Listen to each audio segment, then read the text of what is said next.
Hello everyone, this is the Archfiend.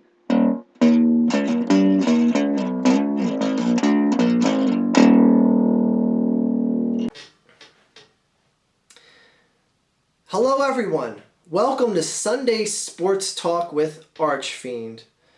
And that's the best title I could think of for this video. I mean, I asked people on Twitter to throw out names for this show and nothing was really sticking, so I'm just keeping it simple here. Anyway, this is a new series of videos I'm going to be doing every Sunday. I want to talk over the main sports stories of the week, kind of go over my predictions for some things, like once football season rolls around, because we all know I'm a fan of Team Christ. I got the Jesus jersey rocking right here. Anyway, I want to go over the main stories in sports. There's a few things in sports I want to talk about that happened last night. Two main stories, the Manny Pacquiao fight and the Cleveland Celtics falling apart like the old men they are and allowing the Miami Fairweather fan Heat to make it to the NBA Finals again. Anyway, I'm going to be making these videos every Sunday morning. I know a lot of my fans out there. I can hear them right now. Oh, wait. Let me...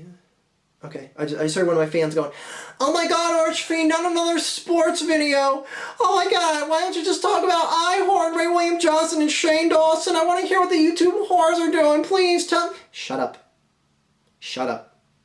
Alright, I understand a lot of my fans don't like the sports videos. I understand videos like this will probably get a lot less views, they'll get a lot of thumbs downs or whatever. But here's the thing, people. I'm passionate about sports. I follow all the major sports. Hockey, football, basketball, baseball, not the sissy sports like soccer. I mean, come on. I'm sorry, I didn't mean to offend anyone by saying that. Yes, I did. Anyway, I want to go over the main stories, make some like prediction type videos, especially once football season comes around. And I have a passion for sports, like I said. And when you're passionate about something, you want to speak on behalf of that passion. That is what I'm going to do here for you guys. For most of you anyway that won't watch this, then you won't care. Anyway, don't watch these videos on Sunday if you don't like sports, in other words. Or if you want to learn something about sports, then go ahead and watch this. I'm not proclaiming to know all and everything about sports. I'm not proclaiming to follow every sport to a T, to know more than the coaches and the players. I'm just one guy with an opinion, and I just want to make a series of videos about this. Okay? Can you hear that? The clock's dinging downstairs. Anyways, sorry, it just distracted me again. I moved upstairs and it still distracts me. Alright, the Manny Pacquiao, Timothy Bradley fight from last night. Holy shit, is there a buzz going about this. Now, I feel this is a boxing fight that epitomizes every single thing that is wrong with boxing. The wrong guy won. It's not the fight we wanted to see. It looks like there's possible corruption involved. And it's just basically a waste of $60. By the way, who out there still pays $60 to watch one fight on pay-per-view? I mean, you could spend less on MMA, and this is why Joe Rogan says how MMA is basically swallowing up boxing. And that is so true. And as Dana White says, it's an event where our fans actually show up for the mid-card and the main event. Whereas boxing, you watch those prelim matches, there's maybe 1,000 people in the seats before the main event starts. Like, that's sad. That's pathetic. And that's what that sport is. It's dwindling in popularity. It has maybe 3 or 4 big events every year. And it's $60 for a goddamn pay-per-view. $60 for one match. That's it. And people still buy this shit? Hello, you can watch it on the internet for free. Get a clue, you technologically imbecilic... Oh, anyway. As I stutter there. Now, I said this is the fight that no one wanted to see. Now, granted, I mean, I'm sure there's a couple of Timothy Bradley fans out there that are hardcore boxing geeks that have followed him since day one, but let's be realistic. The majority of boxing fans out there didn't even know this guy existed till last night. That's because boxing is just so goddamn unpopular that there's only a few names that are even in the known lexicon of boxing anymore. We all want to see Floyd Mayweather fight Manny Pacquiao. And now, that fight is in tremendous jeopardy. Mainly because one of the big sticking points between getting that fight to happen was figuring out how to cut the purse. How to basically say, all right, both men deserve either 50-50, and then Floyd Mayweather says, well, I'm the guy with the undefeated streak on the line. I'm the guy with the bigger notoriety. I have the longer career, namesake-wise. And Manny Pacquiao has losses early in his career and all this other stuff. So, like, Floyd Mayweather wants like 60-70% of the purse, which I don't blame him for asking that. But now, Floyd's got all the cards in his hands. Manny Pacquiao just fought a fight. Was it against Marquez was his last fight? Anyways, it was a questionable decision where people were like, well, Manny Pacquiao really didn't win that fight. It was the wrong decision. To last night, Manny Pacquiao looked like he was the winner. Some would say maybe it's a case of karma. But Timothy Bradley won a fight that basically looked like Pacquiao won. So we now have a guy who just lost to the no-name undefeated guy, Timothy Bradley. And I know I use the phrase no-name there again. I know boxing geeks are going to be like, oh, he's not a no-name. No, he was cutting through the talent and the top-ranked contenders. Please, again, there's like 4 or 5 names that are known in boxing, all right? The few of you boxing geeks out there that follow boxing to a T need to understand that the general public didn't know who this guy was. Anyway, Timothy Bradley won a questionable decision. And again, this is the epitome of everything that was wrong with boxing. Because people aren't satisfied after this bout. They aren't satisfied for a number of reasons. Again, it's not the fight people wanted to see. It was a questionable victory. And it was a fight that basically people put their hard-earned money on, and they weren't satisfied. A total waste. Again, this is why MMA is swallowing up boxing. Because they put on events every single month that pack an arena, that have known names to the people that follow MMA, and they put on a good show for more than just one match. So, boxing, as far as I'm concerned, can wither up and die, because now that Floyd Mayweather fight between Manny Pacquiao and Floyd Mayweather is never going to happen. And if it does happen, Manny Pacquiao is probably going to get 20% of the purse, and he deserves to.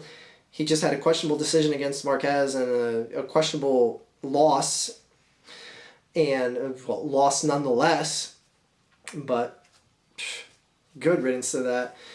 Celtics, Heat. Celtics rolled over and died in the fourth quarter, actually the second half of that game. They looked amazing in the first half. And the Heat looked terrible. The Miami turnover machine took the court in the first half. And then the Celtics age just came through. LeBron James, Chris Bosh, Dwayne Wade came out and just took over and just dominated the second half. And what more can you expect from a team of that talent? I mean, it's quite possibly one of the best teams ever assembled. All Heat hate aside, that team is just stacked. But their rival in the finals, the Oklahoma City Thunder, very, very, very, very, very solid team. Beat a team that nobody thought was going to make any impressive strides against the Spurs. They lost the first 2 games against the Spurs, and I was like, well, shit, this series is over. Spurs at that time, they were at like a 17-19 game win streak going back into the regular season, of course.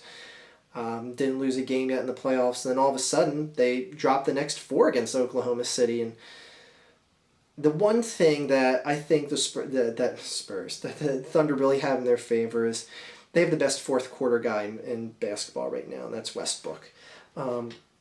He's a guy who can take over at the end of a game, unlike LeBron James, who just doesn't want the ball. He has to pass it away. He doesn't want to take that final shot or anything like that. That's been the big kryptonite in his career to this point. All the talent in the world. He's the number 1 player in the league. He's obviously deserved of the MVP this year. But man, I want to see the Oklahoma City Thunder win this for one reason and one reason only. Their fans. And also for the lack of fans in Miami. Now, here we go. I know there's going to be some Miami Heat fans, just some Miami sports fans in general that aren't going to like this portion. Don't take this the wrong way, but Miami, you're probably the biggest fair-weather sports city in the history of America. When you have a team like the Florida Marlins go to the World Series and win the World Series both times and you can't even sell out a home game, you should be embarrassed. you should be utterly and completely embarrassed. I mean, this is along the same lines of the New Jersey Devils, which, unlike the Florida Marlins, can actually sell out once they get to the finals. They may have piss poor attendance records or attendance numbers in the regular season, but at least when it comes to crunch time, the Devils can get enough goddamn hockey fans to show up to pack the arena. Can't say that in Miami. Now, the Heat do sell out. Don't get me wrong, they sell out, but that's a town and that's a team that has enough talent that you should have no problem selling out every game. There was many games this season where the Heat flat out did not sell out. And it's like, what the hell? Why are other teams getting better attendance than the Miami Heat this season? There's no excuse for that. You have the most exciting player in the NBA right now, LeBron James, the best player in the NBA. And he has to play in front of a house that isn't even sold out? Now, I know that's kind of just a superfluous fact. That's something that doesn't make greatness for the players or anything like that. But that is one of the main reasons why I want to see the Oklahoma City Thunder win. Because, my God, especially in that series against the Spurs, you saw the passion in that crowd. You saw them with the little color coding across the arena with people wearing different color shirts, like a blue section here, a white section here. Like, little things like that, and just the intensity, just the loudness, all that shit added up. My God, I'm like, this team deserves to win for one reason only, their fans. This is a franchise that hasn't even existed for 10 years. This is a team where they sold out their arena and 10,000 plus people are waiting outside to watch the game on a big screen. Did that shit happen in Miami? Hell no. Now, again, people in Miami might be upset saying, oh, well, we sell out, we're passionate. With all due respect, no, you're not. And I understand why. If I lived in Miami, there's 1,000 other things that would be on my list of things to do than follow sports. I'd be, trying to bang hot Latin chicks and sit on the beach and drink Mai Tais or whatever else you drink down there. I don't know, I've never been there. Do they drink Mai Tais there? That was pretty fruity to say that. Anyway, I understand Miami. I understand completely. But that's what pisses me off is that I really think the Heat stand a good chance in winning this series. And it's just another sports championship for a fair weather city town. And again, I'm just a bitter Philadelphia fan who doesn't have the taste of victory that often. But I hearken back to yesterday's game, and this is the one Philadelphia point. I'm trying not to make these videos too centristic on Philadelphia because people will get bored if it just talks about Philadelphia every time. Yesterday, the Philadelphia Phillies had a game in Baltimore, Maryland against the Orioles. This is a game where if you're watching on TV, you would be confused because you would think it was a home Philadelphia game because of all the red you saw in the stands and the crowd reaction. Like, I remember when Jim Tomei tied the game 4-4, there was just an eruption of applause from the crowd, and you just see nothing but red shirt people standing up clapping. My point is, the Phillies are a team in last place. They just had a 5-game losing streak. Let's face it, this team isn't even going to make the playoffs this year. By the way, I predicted that in my Philadelphia rant in last October. Anyway, this team doesn't even look like they're going to do shit this year. And they traveled to another stadium hours away of driving time and packed that son of a bitch. Yes, I know there was all Baltimore Orioles fans there as well. They didn't just pack it with Philadelphia Phillies fans. But man, when you go into enemy territory and your team, the away team, is getting cheered louder than the home team, who, by the way, is in first place, against the team that is in last place, and there's more fans there for the last place team, that's what I'm getting at, Miami. You think you would ever see that shit with a Miami team? Hell no. This is a team. This is the Miami Heat, the Florida Marlins. They both won championships recently. There should be a lot of passion for those teams, right? Hell, the Florida Marlins won 2 World Series. There's not many teams that do win that unless your name is the Yankees or the Red Sox or the Cardinals. So, again, I'm bitter. I'll admit, I'm bitter. When I see fair weather towns like this, when I see LeBron James leave a city like Cleveland, a city that actually cares about sports, when I see him leave a town like that, a town that has just nothing to cheer for championship-wise, and I don't even know when the last time the team has won a championship in Cleveland. My God, it must have been in the early 70s. I can't even remember. Holy shit. Anyway, you see LeBron James, a guy who's from Ohio, leave and go to Miami, go to South Beach. That's great. Bring that area another championship where it'll really be appreciated. Just like how the Devils keep bringing Stanley Cups to North Jersey, another area where they can't even sell out games, but then for the finals at least they sell out there. Point being is you got the Devils that have parking lot parades, and you got the Heat that barely get 1 million people to show up to a parade, where other towns, and you see when a Super Bowl, World Series, etc., you see 3+ million people show up. So anyways, fair weather fans in these towns, I can't stand that shit. I really, really can't stand that shit. But again, it is what it is, and I understand. If I lived in Miami, sports would be a lot farther down on my list of things to do. So, anyways, that's the two big stories, and I've droned on long enough here. So, again, I just want to start making these videos every week and talk about the big sports stories of the week. And oh, I forgot to do my WNBA coverage. Okay, there, all done.